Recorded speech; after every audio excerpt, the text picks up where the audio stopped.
मन सोहरौना नहीं बना। सहनशीलता के बिना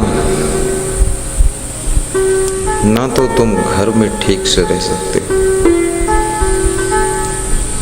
और ना तो तुम राजनीति भी ठीक से कर पाओगे, बिजनेस भी सही ढंग से नहीं कर पाओगे। संत मार्ग में भी सहनशीलता के बिना तुम डिस्टर्ब अपने आप होते रहो,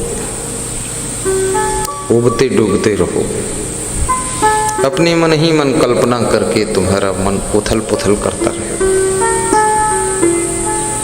तो साहब कहते मन को सहनशील बनाओ और मन को समझाओ। दूसरों को समझाना आसान है, खुद के मन को समझाना बहुत कठिन है। जो लोग स्वयं को समझाना सीख जाते हैं वे लोग स्वयं के शिक्षक बन जाते हैं। सेल्फ डायरेक्शन, स्वयं को मार्गदर्शन देते हैं। मन सोहरौना नहीं बनाओ, सहनशील बनी आप रहो। और श्री विशाल देव कहते हैं स्वयं सहनशील बनकर रहो, गम खाना सीखो। बेटे की भी गम खाओ, बहू की भी गम खाओ, सास ससुर की भी गम खाओ, भाई की भी गम खाओ। भाई भाई मिलजुल कर रहो, गुरु भाई भी प्रेम से रहो, गुरु शिष्य हिल मिल कर रहो, सलाह करके आश्रम का विकास करो। ओबो डोबो मत, ठीक से अपने मन को लगाओ।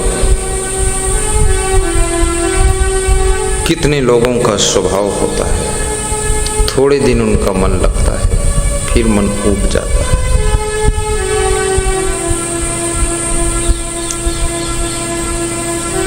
किसी भी पेड़ को, किसी भी वृक्ष को, किसी भी पौधे को एक जगह ठीक से लगा दो, वहीं पर वो विशाल रूप लेता है और फल भी देता है, छाया भी देता है और अपना स्थान बना लेता है, जड़ें मजबूत हो जाती हैं।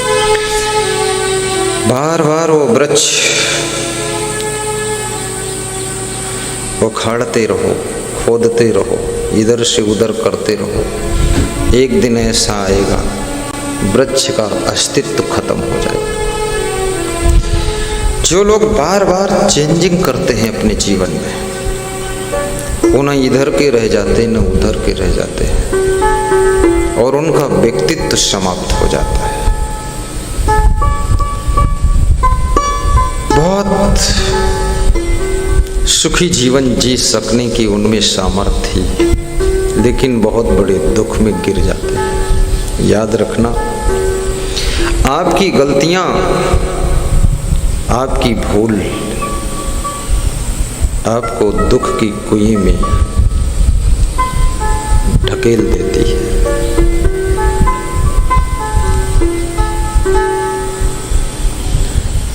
विश्वास और प्रतीति ये बहुत बड़ी चीज है। विश्वास को जीतो।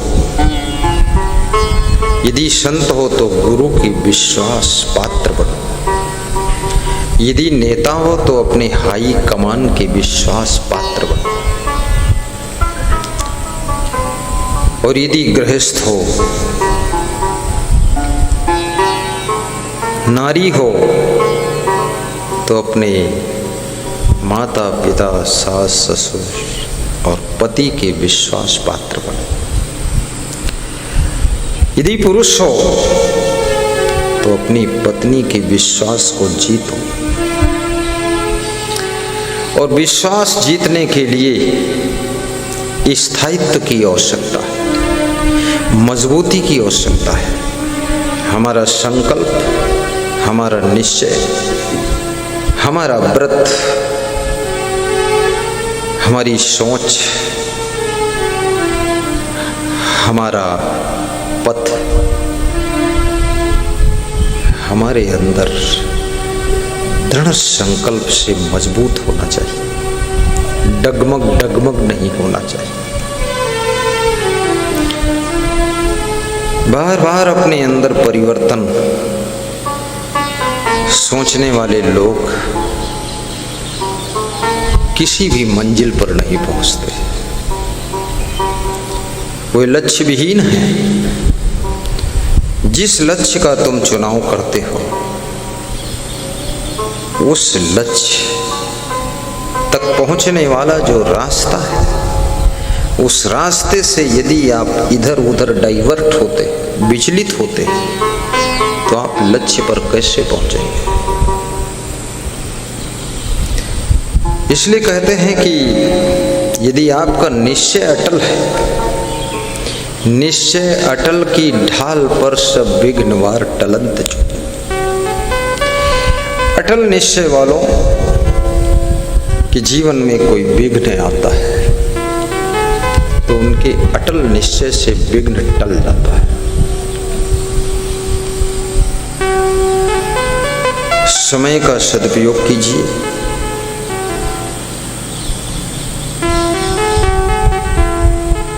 प्रसन्न होकर के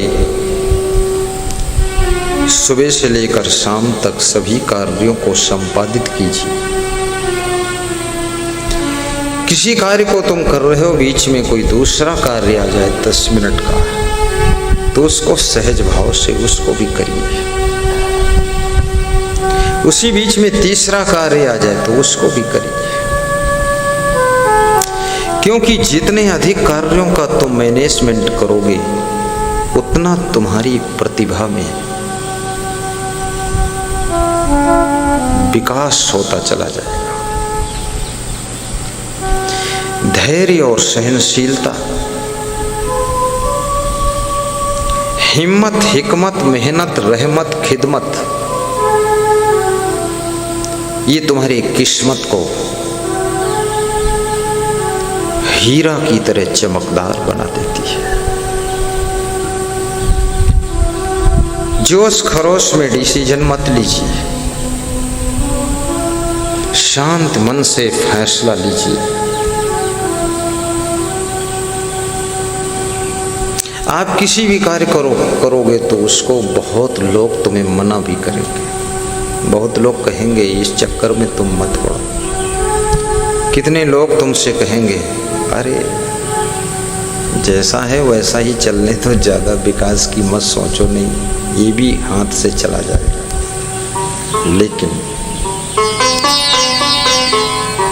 आप बड़ा सोचिए, बहुत बड़ा सोचिए और बड़ा करने के लिए तैयारी कीजिए और छोटे से शुरुआत कर दीजिए। जो लोग सोचते हैं कि हम छोटे से शुभारंभ नहीं करेंगे, बड़े से ही शुभारंभ करेंगे, वे कभी शुभारंभ ही नहीं कर पाते हैं। वे हमेशा एंड पर खड़े रहते हैं। इसलिए शुभारंभ छोटे से ही होता है। थोड़े से स्टार्टिंग कीजिए, बहुत आनंद आ जाएगा। शुभारंभ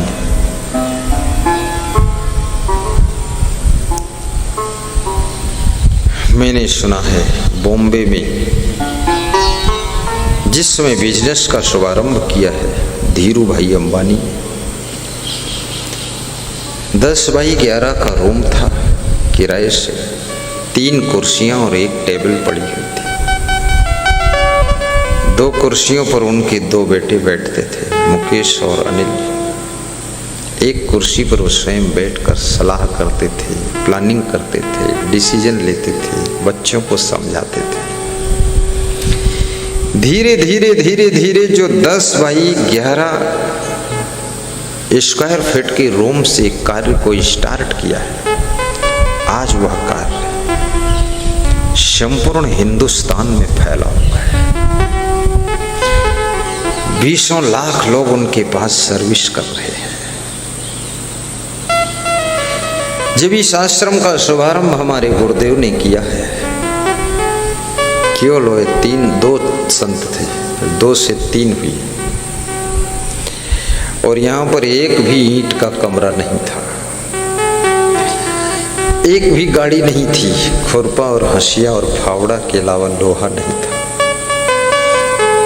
छोटे से शुरुआत करते करते आज वर्तमान में इस संस्था से लगभग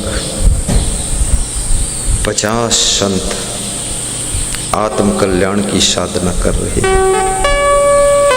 और इस संस्था से देश विदेश में ज्ञान की गंगा प्रवाहित हो रही है। और इस आश्रम से करोड़ों भक्तों को संदेश मिल रहा है। सबके मन की व्यथा, जीवन की कथा धीरे धीरे सुखद होती चली जा रही है। शून्य से सागर तक की यात्रा हुई है, जीरो से हीरो तक का पथ प्रशस्त हुआ है। ऐसे पूज्य सदगुरु श्री क्षमादेव को हम नमन करते हैं, साहब बंद भी करते हैं। उनके गुरु भाई पूज्य श्री गुरुमनदेव जी को भी हम 3 बार साहब बंदगी करते हैं। तीसरे गुरु भाई श्री अमान साहब को भी हम धन्यवाद देते हैं। महात्मा गांधी ने जिस समय सत्याग्रह आंदोलन का शुभारंभ किया, अकेले थे। कुछ दिन के पश्चात वो देखते हैं कि उनके पीछे पूरा हिंदुस्तान है। सुभाष चंद्र बोस ने जिस समय गरम दल का निर्माण किया, अकेले ही थे। फिर उनके गरम दल में लाखों लोग शामिल हो गए। सुभाष चंद्र बोस ने अपने दल का नाम गरम दल रखा था। गरम गरम मूंगफली, गरम गरम चना, गरम गरम पूड़ी, गरम दल, गर्मा गर्म। और गांधी जी के दल का नाम नरम दल था, लोचदार थे। गांधी जी बहुत कोमल, लचीले, जल्दी समझौता कर लेते थे। लेकिन सुभाष चंद्र बोस उस प्रतिभा का नाम है जो कि बहुत जल्दी कंप्रोमाइज नहीं करता था। दृढ़ता के साथ में संघर्ष करना उनके जीवन का लक्ष्य था। और इस देश को आजाद करने में सुभाष चंद्र बोस का बहुत बड़ा योगदान है। महात्मा गांधी का भी योगदान है। सरदार भगत सिंह, बटुकेश्वर दत्त, लाला लाजपत राय, राम प्रसाद बिस्मिल, न जाने कितने देशभक्तों ने अपनी जिंदगी की आहुति प्रदान किया है, तब ये देश आजाद। जीवन अर्पित करना पड़ता है। घर-बार उन्होंने त्याग किया था, संसार के भोग विलास ठुकराए थे, सुविधा में जीवन, कंफर्टेबल लाइफ को भी ठोकर मार दी थी। इधर उधर कैसे जैसे तैसे अपनी जिंदगी को बिता करके भारत देश की आजादी के लिए एक तपस्या कर रहे थे। आज ये देश आजाद है। इस देश में हम निश्चिंत निर्भय होकर के सत्संग करते हैं। अन्यथा यदि अंग्रेजों का शासन होता, ये देश अंग्रेजों की गुलामी में होता या मुगलों की गुलामी में होता, तो हम स्वतंत्र सत्संग भी नहीं कर पाते। इसलिए सुभाष चंद्र बोस को भी हमारी व्यास गादी धन्यवाद दे रही है। महात्मा गांधी को भी हम धन्यवाद देते हैं। और ऋषि मुनि साधु संतों का भी बहुत बड़ा योगदान रहा है। इसी प्रकार से अपने जीवन को भी बुराइयों से आजाद करो। पराधीन सपने हो सुख नाही, कर विचार देखो मन माही। पराधीनता में, स्वप्न में सुख नहीं होता है। और सबसे बड़ी पराधीनता है आदतों की पराधीनता। यदि तुम शराब पीते हो तो तुम शराब के गुलाम हो, तुम आजाद नहीं हो, शराब की आदत के कारण बर्बाद हो और शराब की जेल में हो। शराब तुम्हारे लिए सेंट्रल जेल है, शराब से छुटकारा नहीं पा रहे। यदि तुम व्यभिचार करते हो, चोरी करते हो, छल कपट करते हो, बीड़ी पीते हो, सिगरेट पीते हो, आलस्य के गुलाम हो, अपने समय का ध्यान नहीं रखते हो कि हमारी ड्यूटी कहाँ कब है, तो समझ लेना तुम अपने दुर्गुणों के गुलाम हो, बुरी आदतों के गुलाम हो, आलस्य के गुलाम हो। देश तो आजाद हो गया है पर तुम छोटी सी बीड़ी की गुलामी में अपनी जिंदगी को पराधीन करके दुख भोग रहे हो। आदतों की गुलामी की जंजीरों को भी तोड़िए। नशा व्यसन दुर्व्यसन की गुलामी की हथकड़ी और बेड़ी को तोड़िए। और जैसे देश को आजाद करने में महात्मा गांधी का बहुत बड़ा योगदान था, इसी तरह से इन बुरी आदतों की जंजीरों से मुक्त होने के लिए किसी महात्मा का ही योगदान ढूंढना पड़ेगा। और किसी सुभाष चंद्र बोस अर्थात जो चंद्रमा जैसा शीतल प्रकाश करता हो ज्ञान का, और जिसकी सुवास जगत के कोने कोने में फैल रही हो, ऐसा सुंदर सुगंध फैलाने वाला, हमारे जीवन को सुवासित करने वाला कोई सद्गुरु जब मिल जाता है तब हमारी जिंदगी बुरी आदतों के चंगुल से आजाद हो जाती है और हम सुख शांति को प्राप्त करते हैं। मन सोहरौना नहीं बनावे, बाबा ध्यान देना इधर, सहनशील बनी आप रहावे। ये विशाल देव का वाक्य। दुनिया में कहीं भी रहो तुम, हर जगह सहनशीलता की आवश्यकता है। चाहे सर्विस करो, बिजनेस करो, राजनीति करो, साधना करो, तपस्या करो, गृहस्थी करो, सहनशीलता के बिना कहीं जी न सकोगे, रह न सकोगे। इसलिए अपनों की सहना सीखो। परायों की तो सब सह लेते हैं, लेकिन जो अपनों की सह लेते हैं वे अपने सपनों को साकार कर लेते हैं। जो अपनों की सह नहीं पाते हैं उनके सपने भी चकनाचूर हो जाते हैं। कहावत है, अकेला चना भाड़ नहीं फोड़ सकता। तुम एक चना लेकर के जाओ भुर्जी के पास में, कहो इसको भूंज दो, तुम्हारे एक चना के लिए भुर्जी भाड़ को स्टार्ट ही नहीं करेगा, क्योंकि भाड़ स्टार्ट करने में बहुत मेहनत पड़ती है। उसकी पुरानी बालू निकालो, फिर सफाई करो, कड़ाह को साफ करो, फिर नया ईंधन लाओ, फिर माचिस लाओ, फिर बेटे को बुलाओ, फिर एक व्यक्ति उसमें झोंकना शुरू करेगा ईंधन को, फिर उसको जलाओ, फिर कढ़ाई गर्म होगी, फिर बालू डालो, उसमें बालू गर्म होगी, फिर उसमें चना डालो, तो एक चना डालोगे तो जल के राख हो जाएगा। भुर्जी मना कर देता है, एक चना के लिए मैं भाड़ नहीं जलाऊंगा। इसलिए कहावत हो गई कि अकेला चना भाड़ नहीं फोड़ सकता। मैं आपसे कहूंगा, जहां जहां सफलता मिली है और जहां जहां लक्ष्य की प्राप्ति हुई है, वहां वहां अंदर झांक करके देखो, संगठन, साहस, सहनशीलता, परिश्रम, दृढ़ संकल्प का सहयोग रहता है। बिना सहनशीलता के संगठन नहीं रह सकता है। कितने लोगों की जिंदगी तो भागते भागते बीत जाती है। घर में जब मेहनत पड़ी, काम पड़ा, तो ससुराल चले। ससुराल में 10-5 दिन रहे, वहाँ सब अनखाने लगे, अपमान करने लगे, तो वहाँ से फिर बहन के यहाँ चले गए। बहन के यहाँ 10-5 दिन टाइम पास किया। वहाँ से फिर मौसी के माथे पड़ गए जाकर। और मौसी ने पूछा अपनी बहन से, ये कैसे आया है? बोले नालायक है, कामचोर, मेहनत पड़ रही थी, भाग कर आ गया है।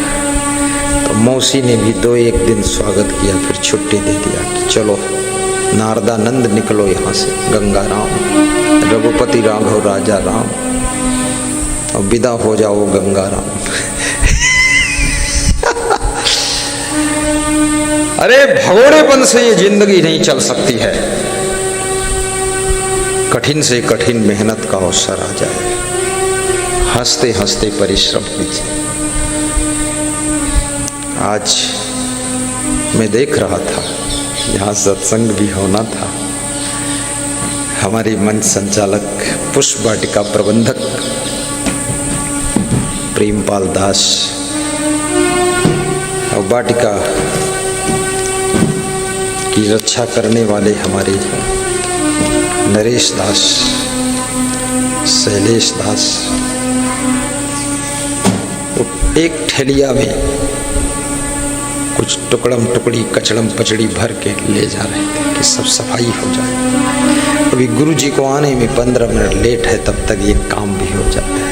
मंच पर फालतू क्या बैठेंगे वहाँ। कितने लोग ऐसे भी होते हैं जो 5 लोग काम कर रहे हैं, वो नए कपड़ा पहनकर इधर उधर ओंठे चाट रहे हैं। हाँ हाँ ठीक है ठीक है, बड़ा डायरेक्टरी करते रहते। अरे मूर्ख, तेरी वजह से इन 5 लोगों का मनोबल डाउन हो जाएगा और ये भी काम छोड़ेंगे। इसलिए चल तो भी कार्य में जुट, ताकि उनका मनोबल बढ़ता रहे। और एक टीम वर्क कीजिए, टीम के साथ में कार्य कीजिए और कभी अभिमान भी मत कीजिए। ये मत सोचिए कि मैं ही सब कुछ कर रहा हूँ।